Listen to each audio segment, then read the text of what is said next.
नमस्कार, hornbill TV देख रहे हैं आप। मैं हूं आपके साथ विशाल गर्ग और इस वक्त की बड़ी खबर का रुख करेंगे। देहरादून में सीएम धामी ने सचिव समिति की बैठक की है, जिसमें उन्होंने अधिकारियों को दिशा निर्देश भी दिए हैं। सचिव समिति की बैठक में राज्य हित से जुड़े तमाम विषयों की लगातार समीक्षा भी की जा रही है। उत्तराखंड को श्रेष्ठ राज्य बनाने के लिए सभी को एकजुट होकर काम करने के भी निर्देश दिए गए हैं। अगले 1 साल के लिए महत्वपूर्ण योजनाओं का एक रोस्टर प्लान तैयार भी किया जाएगा, जिसमें उन योजनाओं को शामिल किया जाएगा जो व्यापक जनहित से जुड़ी हुई हों। तो मुख्यमंत्री पुष्कर सिंह धामी ने यह बैठक की है, जिसमें सभी विभागों के सचिव मौजूद रहे हैं।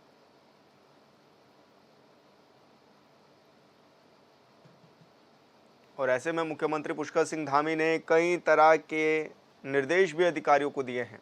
योजनाओं में राष्ट्रीय हित से जुड़े मुद्दों पर भी चर्चा की गई है और साथ ही विभागों में खाली पड़े पदों को भी जल्द से जल्द भरने पर जोर दिया गया है।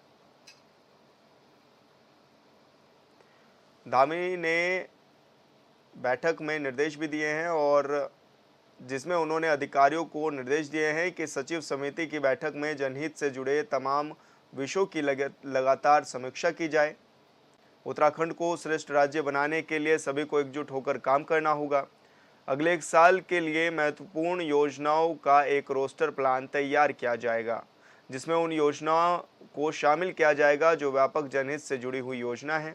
जिलों के प्रभारी सचिव समय समय पर जिलों में जाकर योजनाओं की लगातार समीक्षा भी करेंगे।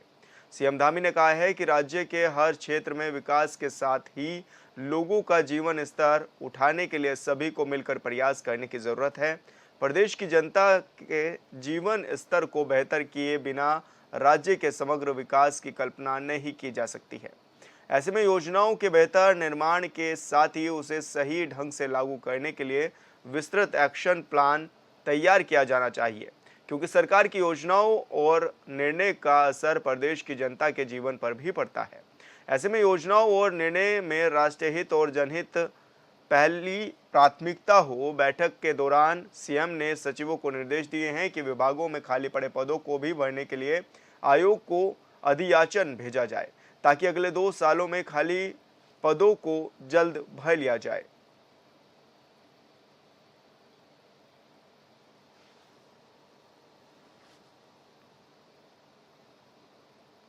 और संवाददाता अरुण सैनी हमारे साथ फोन लाइन पर जुड़ गए हैं। अरुण, क्या कुछ ज्यादा जानकारी मिल पा रही है? मुख्यमंत्री पुष्कर सिंह धामी ने अधिकारियों के साथ बैठक भी की और क्या कुछ रहा बैठक में?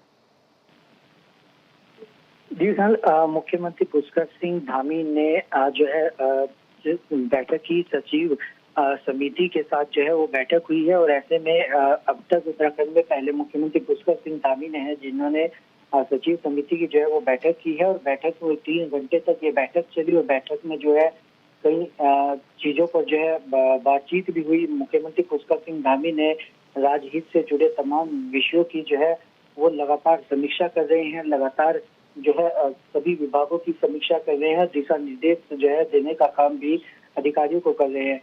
और जिस तरीके से मुख्यमंत्री पुष्कर सिंह धामी का जो विजन है 2025 तक उत्तराखंड को अग्रणी राज्यों में शामिल कराना है, तो ऐसे में जिसको लेकर लगातार मुख्यमंत्री पुष्कर सिंह धामी धरातल पर उतरकर कार्य भी करते हैं और विभागों की समय समय पर समीक्षा बैठक भी करते हैं और उनका फीडबैक भी लेते हैं किस तरीके से जनहित के मुद्दों पर कार्य किया जा रहा है, जनता के बीच में किस तरीके की योजनाएं जो जा रही हैं उनका लाभ कितना जनता को मिल रहा है, किस तरीके से उनका लाभ पहुंचाना है। इन तमाम विषयों को लेकर लगातार समीक्षा बैठक मुख्यमंत्री पुष्कर सिंह धामी कर रहे हैं। चुनाव समिति की सचिव समिति की बैठक में भी मुख्यमंत्री पुष्कर सिंह धामी ने उत्तराखंड को श्रेष्ठ राज्य बनाने के लिए सभी को एकजुट होकर काम करने को भी कहा है कि सभी को एकजुट होकर काम करना है। और मुख्यमंत्री पुष्कर सिंह धामी ने अगले साल 1 साल तक की जो है जो योजनाओं का मास्टर प्लान है वो भी जो है वो मांगा है किस तरीके से योजनाएं चल रही है। और मुख्यमंत्री पुष्कर सिंह धामी ने कहा कि उन योजनाओं पर ज्यादा जोर दिया जाए जो सीधे जनहित के मुद्दों पर जुड़ी हुई है, जनहित से जो जुड़ी हुई है। तो इस तरीके से लगातार जो है बैठक मुख्यमंत्री पुष्कर सिंह धामी कर रहे हैं। और ऐसे इस बैठक में आगे जो कार्य होने हैं, जो योजनाएं हैं, उन्हें धरातल पर किस तरीके से उतारना है, सीधे जनता तक उसका फायदा किस तरीके से पहुंचाना है, इसके लिए काम करने के निर्देश मुख्यमंत्री पुष्कर सिंह धामी ने दिए हैं। और जो है अगले 2 साल तक जो है जो खाली पद पड़े हैं उनको भरने के लिए भी कार्य किया जाए, उसको भरने के लिए तैयारियां की जाए ताकि अगले साल तक, अगले 2 साल तक जो है पद भरे जा सके। तो इसको लेकर तमाम समीक्षा बैठकें हुई है और इसमें तमाम चीजें जो है हो रही है। अरुण, क्योंकि रोजगार पर भी जोर दिया गया है, ऐसे में ये भी कहा गया है कि जो 2 साल के अंदर जो रिक्त पद भरे पड़े हैं विभागों में, उनको भी भरा जाए। जी सर, बिल्कुल देखिए, मुख्यमंत्री पुष्कर सिंह धामी लगातार जिस तरीके से समीक्षा बैठकें कर रहे हैं और सभी विभागों की समय समय पर समीक्षा बैठक भी हो रही है, जैसे पद खाली हैं तो उनको भरने की बात भी मुख्यमंत्री पुष्कर सिंह धामी कर रहे हैं। यानी कि अभी तक अगर बात की जाए रोजगार को लेकर भी मुख्यमंत्री पुष्कर सिंह धामी लगातार कदम बढ़ा रहे हैं और ऐसे में जो खाली पद हैं सचिव समिति में उसमें भी जो है 2 साल तक पद भरने की जो है बात मुख्यमंत्री पुष्कर सिंह धामी ने कही है। और ऐसे में उत्तराखंड को श्रेष्ठ राज्य बनाने के लिए जितनी बेहतरी से काम किया जाए, किस तरीके से काम किया जाए, तो ऐसे में उसको लेकर पूरे मुस्तैदी से कार्य किया जाए और एकजुट होकर काम किया जाए, तो मुख्यमंत्री पुष्कर सिंह धामी इस बैठक में जो है वो कहा है। बिल्कुल अरुण, बहुत बहुत शुक्रिया आपका तमाम जानकारी साझा करने के लिए। भारतीय जनता पार्टी के राष्ट्रीय सह कोषाध्यक्ष और सांसद, राज्यसभा सांसद नरेश बंसल जी ने प्रधानमंत्री नरेंद्र मोदी से शिष्टाचार भेंट की और कई समसामयिक विषयों पर चर्चा भी की। इस मौके पर नरेश बंसल ने प्रधानमंत्री को हरकंधा दिवस पर उत्तराखंड के कारीगरों द्वारा निर्मित हिमाद्री का बना शॉल और सावन के पवित्र माह में गंगा जल और रुद्राक्ष की माला भेंट की है।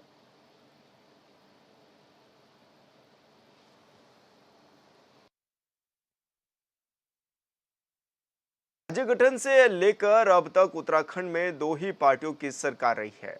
प्रदेश में कभी कांग्रेस तो कभी बीजेपी की सत्ता रही है, लेकिन दुख की बात यह है कि उत्तराखंड की जनता ने जिस सोच के साथ अलग राज्य की मांग की थी, वो आज भी अधूरा है। मौजूदा वक्त में स्थिति तो ये है कि हर एक मुद्दे पर सत्ताधारी बीजेपी और विपक्ष पार्टी कांग्रेस तू मैं की राजनीति में फंसी रह गई है। इस रिपोर्ट में देखिए।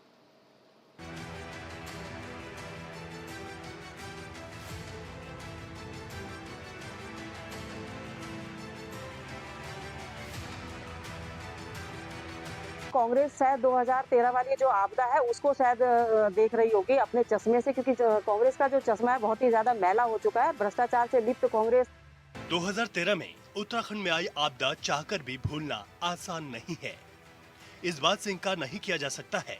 और 2013 में क्या हुआ था यह न सिर्फ उत्तराखंड की जनता बल्कि पूरी दुनिया जानती है। लेकिन मौजूदा वक्त का जो आरोप है वो ये है कि केदार घाटी में फिलहाल स्थिति क्या है, इसे लेकर सरकार आंकड़े साफ नहीं कर रही है। कांग्रेस के इसी सवाल के जवाब में बीजेपी की प्रवक्ता कमलेश रमन 2013 आपदा का जिक्र करने लगी और कांग्रेस पर बरस पड़ी। 2013 में सरकार तो कांग्रेस की ही थी, लेकिन उस वक्त के मुख्यमंत्री विजय बहुगुणा तो मौजूदा वक्त में बीजेपी में है और उनका बेटा सौरभ बहुगुणा धामी सरकार में कैबिनेट मंत्री हैं। तो क्या कमलेश रमन अपनी ही पार्टी के नेता पर भ्रष्टाचार का आरोप लगा रही हैं?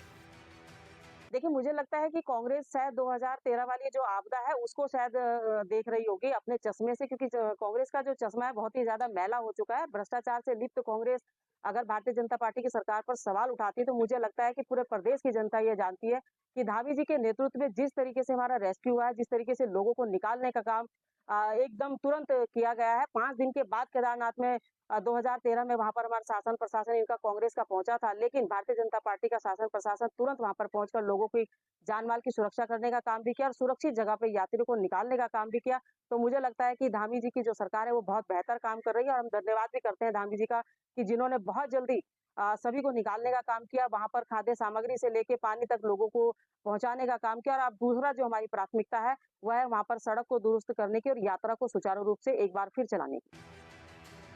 उत्तराखंड में बीजेपी हो या कांग्रेस, जब कभी भी किसी मुद्दे पर सवाल पूछा जाता है तो नेता अपनी अपनी सरकार की तारीफ तो करते हैं, लेकिन विरोधी पार्टी पर सवाल उठा देते हैं। साफ शब्दों में कहें तो मुद्दा कोई भी हो, सवाल कैसा भी हो, तू मैं की राजनीति शुरू हो जाती है। 31 जुलाई को केदार घाटी में बादल फट गया था, लिहाजा चारधाम यात्रा मार्ग कई जगह पर बाधित हो गया है, जिसे ठीक करने का काम तेजी से किया जा रहा है। सरकार के आंकड़ों के मुताबिक अलग अलग स्थानों पर फंसे हुए 12,000 से ज्यादा तीर्थ यात्रियों को सुरक्षित बाहर निकाला गया। लेकिन विपक्ष का कहना है कि केदार घाटी में कितने लोग और फंसे हुए हैं यह अब तक साफ नहीं हुआ है।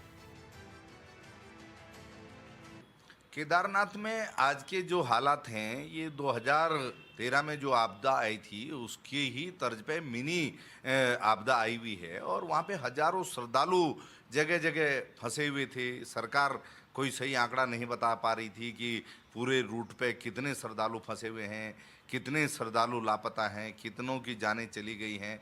हवा में आंकड़ेबाजी हो रही है। आपको अपने सभी मंत्रिमंडलीय सहयोगियों को साथ में लेना चाहिए, उनको जिम्मेदारी देनी चाहिए, प्रशासन के अधिकारियों को आवश्यक दिशा निर्देश देने की आवश्यकता है, जिससे आपदा के हालातों से वास्तविक रूप पे निपटा जा सके और ज़मीन पे उतरने की आवश्यकता है। ज़मीनी हालात की जो है हकीकत जानने की आवश्यकता है और जो वास्तविक हालात हैं उनसे निपटने की क्या रणनीति बन रही है। क्योंकि आपदा से पहले सरकार बड़े बड़े दावे कर रही थी, स्वयं मुख्यमंत्री कह रहे थे कि चाक चौबंद व्यवस्थाएं हैं, अगर कहीं इस प्रकार के हालात बनेंगे तो तुरंत उससे निपट लिया जाएगा।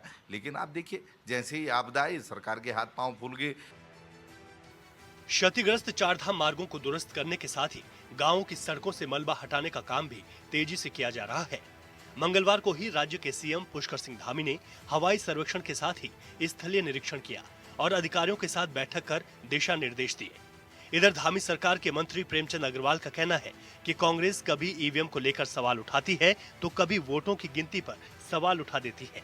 कांग्रेस के लोग बेवजह के कुछ भी आरोप लगा देते हैं और यही वजह है कि उत्तराखंड में कांग्रेस की लगातार हार हो रही है, क्योंकि कांग्रेस पार्टी जनहित के मुद्दों को नहीं उठाती है। उन्होंने यहां तक कह दिया कि यही स्थिति रही तो 2029 लोकसभा चुनाव में भी पार्टी को हार मिलेगी। विपक्ष के दावे तो सारी सही है। मुझे लगता है विपक्ष को अपनी हार जो है वो पचा नहीं पा रहे हैं, वो किसी को भी मुद्दा बनाते हैं। मैं यदि उत्तराखंड के परिप्रेक्ष्य में बात करूं, क्योंकि देश के परिप्रेक्ष्य में मैं बहुत ज़्यादा जानकारी में नहीं रखता, लेकिन आप समझिए कि 2014 से जीतने का सिलसिला भारतीय जनता पार्टी का जारी है। यानी 2014, 2019, 2024 में लगातार भारतीय जनता पार्टी 500 सीटें जीत रही है। शायद इस हार को वो पचा नहीं पा रहे हैं हमारे कांग्रेस के साथी। बजाय ऐसे आरोप लगाने के वो अपना अंतर्द्वंद खत्म करें, बजाय आरोप लगाने के वो जनता के हित में बात करें, बजाय वो आरोप लगाने के वो जनता के लिए बातचीत करें, तो मुझे लगता है कि उनको शायद उससे लाभ होगा, नहीं तो वो 2029 भी उनके लिए मिथ्या स्वप्न नहीं होगा। कैबिनेट मंत्री प्रेमचंद अग्रवाल के बयान पर कांग्रेस नेता भी पलटवार कर रहे हैं। उत्तराखंड कांग्रेस की कमेटी में उपाध्यक्ष मथुरा दत्त जोशी का कहना है कि राजनीति में हार और जीत लगी रहती है। जोशी ने स्वीकार किया कि कांग्रेस 2019, 2024, 2022 और 2012 में चुनाव हारी है, लेकिन जोशी ने कहा कि राजनीति में एक ही पार्टी की जीत निरंतर हो यह भी संभव नहीं है। मंत्री जी ने किस कंसर्न में कहा, किस लिए कहा, ये क्यों नहीं कहा मंत्री जी ने कि केदारनाथ और मंगलौर का चुनाव में तो भाजपा हारी है, इसका जवाब भी देते हैं। तो लोकतंत्र है, लोकतंत्र में हार और जीत लगी रहती है और किसी के लिए आप नहीं कह सकते कि एक ही पार्टी लगातार जीतेगी, ये संभव नहीं है। आरोपों की राजनीति आपदा से शुरू होकर चुनाव में जीत हार तक सीमित नहीं है। उत्तराखंड बीजेपी के दिग्गज नेताओं के दिल्ली दौरे के दौरान पार्टी के वरीय नेताओं से मुलाकात पर भी सियासत है। विपक्ष का तंज है तो सत्ता पक्ष की दलीलें। भाजपा प्रदेश प्रवक्ता कमलेश रमन का कहना है कि भाजपा में गुटबाजी नहीं होती। हमारे नेता प्रदेश में हुए कामों का ब्यौरा देने, प्रदेश के विकास की चर्चा करने के लिए दिल्ली जाते हैं और इसको शिष्टाचार भेंट कहते हैं। तमाम जनप्रतिनिधि अपने नेताओं से शिष्टाचार भेंट करने दिल्ली पहुंचते हैं। यहाँ गुटों में नहीं बटा, यहाँ सब लोग मिलकर एक साथ काम करते हैं और संगठन के परिप्रेक्ष्य में और तमाम जो प्रदेश की गतिविधियां उनको बताने का काम हमारे जनप्रतिनिधि करते हैं। उसी के लिए वो एक शिष्टाचार भेंट करने अपने बड़े नेता के सामने जाते हैं और यहाँ की जो चीजें हैं, जो यहाँ के लिए हमें चाहिए, विकास कार्य किस तरीके से होगा, क्षेत्रों का विकास कैसे होगा, इन सारी चीजों की चर्चा अपने बड़े नेताओं से की जाती है। तो मुझे लगता है ये कोई बहुत बड़ी चीज नहीं है, ये एक शिष्टाचार भेंट है। आरोपों की राजनीति के बीच उत्तराखंड में इस वक्त सबसे बड़ा जनहित मुद्दा आपदा है। विपक्ष के सवालों के बीच उत्तराखंड बीजेपी मीडिया प्रभारी मनवीर सिंह चौहान कह रहे हैं कि भारतीय जनता पार्टी ने प्रदेश के 4 जिलों रुद्रप्रयाग, टिहरी, उत्तरकाशी और अल्मोड़ा में आपदा से हुई क्षति का आकलन करने के लिए 4 कमेटियां बनाई हैं। भाजपा प्रदेश अध्यक्ष महेंद्र भट्ट के नेतृत्व में आपदा को लेकर उच्च स्तरीय कमेटी का गठन किया गया है। अलग अलग जिलों के लिए अलग अलग कमेटी बनाई गई है। साथ ही कमेटी के लोग ग्राउंड जीरो पर जाकर वहां का जायजा ले रहे हैं। आपदा से कितना नुकसान कहां पर हुआ है, इसकी जानकारी के लिए आपदा वाले क्षेत्रों में भारतीय जनता पार्टी के वरिष्ठ नेता भी पहुंच चुके हैं। हमारे एसओसी मुख्यमंत्री माननीय पुष्कर सिंह धामी जी 24 घंटे आपदा को लेकर के स्वयं वो मॉनिटरिंग कर रहे हैं। हमारे प्रदेश अध्यक्ष आदरणीय महेंद्र भट्ट जी ने अपने संगठन को भी आपदा राहत कार्यों में सहयोग देने के लिए निर्देशित किया है और इसी के तहत भारतीय जनता पार्टी ने बागेश्वर, अल्मोड़ा, उत्तरकाशी, टिहरी और रुद्रप्रयाग जिले में जिस तरह के जो आपदा की घटनाएं हुई हैं, बादल फटने की जो घटनाएं हुई हैं, भारी नुकसान वहां पर हुआ है। इसको लेकर के भारतीय जनता पार्टी के कार्यकर्ता अधिक से अधिक अपना सहयोग आपदा राहत कार्यों में दें और आपदा कितना नुकसान कहाँ हुआ है इसको लेकर के आकलन करने के लिए भी एक समिति, उच्च स्तरीय समिति प्रदेश स्तर पर गठित की गई अलग अलग जिलों के लिए और ये समिति वहाँ ग्राउंड जीरो पर जाकर के आपदा स्थल पर कहाँ पर क्या नुकसान हुआ है उसका आकलन करेगी। साथ ही भविष्य में ऐसे स्थान जहां पर आपदा की स्थिति बन सकती है, ऐसे स्थानों को चिन्हित करके सरकार और संगठन को अवगत कराएंगे जिससे भविष्य में आपदा से होने वाले नुकसान से बचा जा सके। देवभूमि उत्तराखंड में कभी बीजेपी तो कभी कांग्रेस की सरकार रही है और यह कहने में कोई परेशानी नहीं कि वर्षों बाद भी उत्तराखंड के लोगों ने जो सपना देखा था वह पूरा नहीं हुआ है।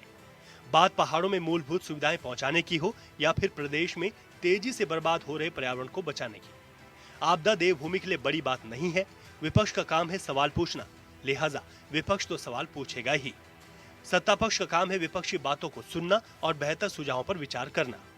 मौजूदा वक्त में प्रदेश के कई हिस्सों में आपदा की स्थिति है, लिहाजा जरूरत है सत्ता पक्ष और विपक्ष को एक साथ मिलकर काम करने की, ताकि उत्तराखंड की राजनीति और यहाँ की जनता की दूसरे प्रदेशों में बदनामी ना हो। Bureau report, hornbill TV. IIT Roorkee में तैनात एक कर्मचारी ने जहर खाकर आत्महत्या कर ली। कर्मचारी के परिजनों ने विभाग की एक महिला अधिकारी पर उत्पीड़न का आरोप भी लगाया है। इस मामले को लेकर कर्मचारियों के परिजनों ने कोतवाली पहुंचकर हंगामा किया और पुलिस को तहरीर देकर मामले में कार्रवाई की मांग की है। वहीं कोतवाली रुड़की के एसएसआई अभिनव शर्मा ने बताया है कि मामले में मुकदमा दर्ज कर जांच की जा रही है। मामला प्रताड़ना का है कि मतलब जो कर्मचारी की जो ड्यूटीज हैं, जो ड्यूटीज असाइन की जाती हैं, उससे हट करके उसको काम बताया जा रहा था, जो कि उसको नहीं मतलब ये करना चाहिए। वो इस तरह का काम बताया था। उसको आरोप किसके ऊपर है? दुर्गा तोषनीवाल, प्रोफेसर दुर्गा तोषनीवाल वहाँ की हेड है, जो उनको मतलब इसे मतलब इस तरीके से काम करने के लिए मजबूर कर रही थी, जिसकी वजह से ही उसने जो है इतना गंभीर कदम उठाया। आगे का स्टेप हमारा ये है कि जब तक मतलब जो है इस बच्चे को न्याय नहीं मिल जाता है, कर्मचारी यूनियन मतलब जो पूरी तरह से परिवार के साथ हर तरह से न्याय दिलवाने के लिए तत्पर है। उत्तरकाशी में साप्ताहिक हाट बाजार महिलाओं का आय का साधन बन गया है। युवा आईएएस अधिकारी सब्जी बेचने के गुर सिखा रहे हैं। इसमें स्वयं सहायता महिला समूह सदस्यों के साथ ही स्थानीय काश्तकारों को आय सृजन करने में अवसर भी मिल रहे हैं।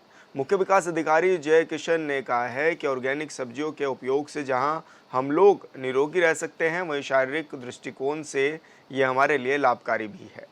वहीं जिला thematic expert NRLM Parmendra Rana ने कहा है कि रिप परियोजना की मदद से सभी विकास खंडों में गठित स्वयं सहायता समूह की महिलाओं को 70 लाख से ज़्यादा का सब्जी और कृषि बीज का सहयोग दिया गया है, जिसका उत्पादन वर्तमान में हो रहा है।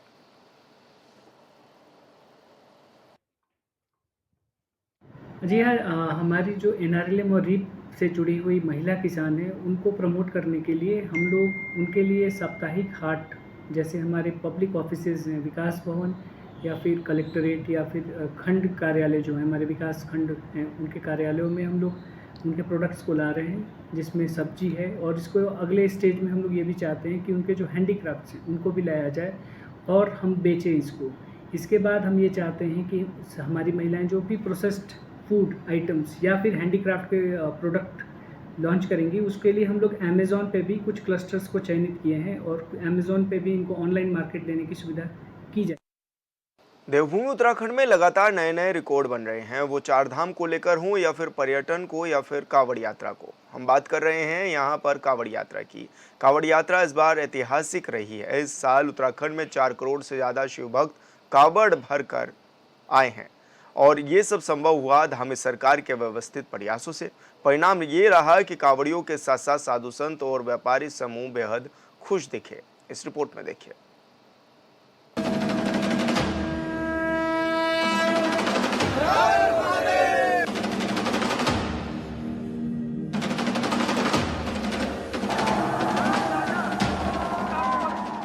बहुत बढ़िया व्यवस्था की गई है। हम कहते हैं पुष्कर सिंह धामी जो हमारे मुख्यमंत्री, उनको जय श्री राम। कावड़ियों का स्वागत किया गया फूलों से, इनका इज्जत मान बढ़ाई गई है, बहुत अच्छा फील हुआ है। हर हर महादेव। उत्तराखंड में इस बार भी ऐतिहासिक कांवड़ यात्रा। 4 करोड़ से ज्यादा शिव भक्त पहुंचे उत्तराखंड। सुविधाओं और सम्मान से झूम उठे शिव भक्त। देवभूमि उत्तराखंड के मुख्यमंत्री पुष्कर सिंह धामी की यूं ही नहीं देश भर में चर्चा होती है। दरअसल इसके पीछे की वजह भी है। युवा सोच के साथ काम कर रहे प्रदेश के मुखिया ने इस बार भी कांवड़ यात्रा को लेकर कुछ इस तरह से व्यवस्थाओं पर जोर दिया कि यात्रा में शामिल होने वाले कांवड़िए खुशी से झूम उठे। बात चाहे कांवड़ यात्रा में ट्रैफिक व्यवस्था की हो या फिर कांवड़ियों के स्वागत की या फिर पेयजल, बिजली, मेडिकल कैंप समेत कई अन्य तरह की सुविधाओं की, सभी जगहों पर चुस्त दुरुस्त व्यवस्था की गई, जिसे देखकर अलग अलग राज्यों से पहुंचे कांवड़िए शिव भक्तों का मन गदगद हो गया। बहुत बढ़िया व्यवस्था की गई है। हम कहते हैं पुष्कर सिंह धामी जो हमारे मुख्यमंत्री, उनको जय श्री राम। और सबसे बड़ी व्यवस्था करी है, ना जाम की व्यवस्था है और कावड़ियों के लिए बहुत ही मान सम्मान की बात है। बहुत अच्छा फील हुआ इसमें। कावड़ियों का स्वागत किया गया फूलों से, इनका इज्जत मान बढ़ाई गई है, बहुत अच्छा फील हुआ है। पुलिस प्रशासन, उत्तराखंड पुलिस द्वारा भी बहुत ज्यादा सहयोग मिला, क्योंकि यहाँ पर एक तो जाम नहीं है और दूसरा सफाई की बहुत ज्यादा व्यवस्था है, कोई भीड़ वगैरह नहीं है। कांवड़ियों के स्वागत के लिए खुद पहुंचे सीएम धामी। कांवड़ियों के चरण धोकर किया स्वागत। शिव भक्तों पर बरसाए गए फूल। सीएम ने बताई अतिथि देवो भव की परंपरा। जब मुख्यमंत्री पुष्कर सिंह धामी खुद हरिद्वार में कांवड़ियों के बीच पहुंचे तो शिव भक्त गदगद हो गए। सीएम ने शिव भक्तों के चरण धोकर और फूल माला पहनाकर उनका स्वागत किया। हेलीकॉप्टर से शिव भक्त कांवड़ियों पर पुष्प वर्षा की गई। शिव भक्तों पर जब आसमान से फूल बरस रहे थे तो अद्भुत नजारा दिखा। सीएम धामी ने उस वक्त शिव भक्तों के सम्मान में जो बातें कही वो हर शिव भक्त के दिल को छू गई। भाइयों बहनों, आज आप सभी के बीच में आकर बहुत ही गौरव आनंद का अनुभव कर रहा हूं, क्योंकि निश्चित रूप से आज दिन से ही जैसे ही हम यहाँ पर आए और हम लोगों ने शिव भक्तों का कांवड़ लेकर जाने वाले सभी भाई बहनों का आज यहाँ पर हम लोगों ने स्वागत किया, उनका अभिनंदन किया और जो देवभूमि की परंपरा है उस परंपरा को आगे बढ़ाने का काम किया। भाइयों बहनों, भोले बाबा अपने नाम के अनुरूप ही बड़े भोले हैं। वह जल अर्पित करने से, बेलपत्र अर्पित करने से प्रसन्न हो जाते हैं और अपने भक्तों की सभी मनोकामनाएं पूर्ण कर देते हैं। इसलिए कई सैकड़ों किलोमीटर पैदल चलकर शिव भक्त धर्मपुरी इस धर्म नगरी से गंगा जल लेकर अपने अपने स्थानों पर जाकर भगवान भोले बाबा का अभिषेक करते हैं। और भोले बाबा की भक्ति में कितनी शक्ति है इसका अंदाजा इसी बात से लगाया जा सकता है कि शिव भक्त बिना रुके, बिना थके, बिना विश्राम किए बम बम भोले के जयकारे लगाते हुए अपने रास्ते पर गंगा जल लेकर निरंतर आगे बढ़ते रहते हैं और उनके अंदर ऊर्जा का संचार होता रहता है। भाई बहनों, कांवड़ यात्रा न केवल आस्था और श्रद्धा का प्रतीक है, बल्कि यह हमें भी सेवा का अवसर प्रदान कर पुण्य का भागीदार भी बनाती है। मुझे यह बताते हुए अत्यंत खुशी हो रही है कि इस बार कांवड़ यात्रा में 2024 में टूटा कांवड़ियों के देवभूमि आने का रिकॉर्ड। 4,14,40,000 कांवड़ियों ने उठाई कांवड़। साल दर साल तेजी से बढ़ रही कांवड़ियों की संख्या। कांवड़ियों की बढ़ती संख्या से कारोबारियों में भी खुशी। 22 जुलाई से कांवड़ मेले का आगाज हुआ था। सरकारी आंकड़ों के मुताबिक इस बार के कांवड़ मेले में 4,14,40,000 से ज्यादा कांवड़िए इस यात्रा में शामिल हुए। सिर्फ आखिरी दिन ही 10 लाख कांवड़ यात्रियों ने हर की पैड़ी से गंगा जल भरा। पिछले साल यहाँ 4 करोड़ के करीब कांवड़िए पहुंचे थे। जाहिर है इससे व्यवसायियों की अच्छी आमदनी हुई। यही वजह है कि व्यवसायियों ने भी प्रदेश के सीएम की जमकर प्रशंसा की। प्रदेश के मुख्यमंत्री माननीय पुष्कर सिंह धामी, उत्तराखंड की पुलिस, हरिद्वार के पुलिस कप्तान आदरणीय परमिंदर डोभाल जी सहित हरिद्वार के व्यापारी, हरिद्वार के नागरिक इसके लिए कहीं न कहीं बहुत बधाई के पात्र हैं। और इस बार इतना सफल ये आयोजन हुआ, करोड़ों लोग, करोड़ों श्रद्धालु, करोड़ों कांवड़िए हरिद्वार आए, लेकिन हरिद्वार शहर में कहीं जाम नहीं लगा। यातायात व्यवस्था हाईवे से लेकर और शहर तक पूरी तरह सुचारू रूप से चली। मैं इसके लिए बहुत बहुत बधाई पुनः देना चाहता हूं। निश्चित तौर पर ये भारत में लगने वाला, मुझे लगता है, सबसे कम समय में सर्वाधिक यात्री जहां इकट्ठे होते हों और एक साथ इतनी बड़ी संख्या में जहां कांवड़िए आते हैं, उसमें इस प्रकार की जो योजना रचना बनाकर सफल किया गया। मैं इस मेले के लिए सभी को धन्यवाद देता हूं, सभी को बधाई देता हूं। जितने भी यहाँ पुलिसकर्मी लगे, चाहे वो अर्धसैनिक बल के थे, चाहे वो सैनिक बल के थे, सभी इसमें बधाई के पात्र हैं। हरिद्वार के व्यापारियों ने भी इसमें खुलकर प्रशासन का सहयोग किया। शांतिपूर्ण रहा कांवड़ मेला। शासन के साथ प्रशासन ने की कड़ी मेहनत। कुछ दिनों में किसी भी प्रदेश में 4 करोड़ से ज्यादा यात्री अगर पहुंच जाते हैं तो व्यवस्थाएं चरमरा जाती है। लेकिन देवभूमि उत्तराखंड में ऐसा कुछ भी नहीं हुआ। इतनी बड़ी संख्या में कांवड़ यात्रियों के आने के बाद भी हाईवे खुला रहना किसी चुनौती से कम नहीं था। ये सरकार की पूर्व नियोजित व्यवस्थाओं का ही नतीजा था कि न सड़कों पर जाम मिला और न ही जनता को परेशानी हुई। सरकार के पूर्व व्यवस्था निर्देशों पर पुलिस और प्रशासन ने दिन रात मिलकर पूरी कर्मठता के साथ काम किया और इसका बहुत सुखद नतीजा सबके सामने है। Bureau report, hornbill TV.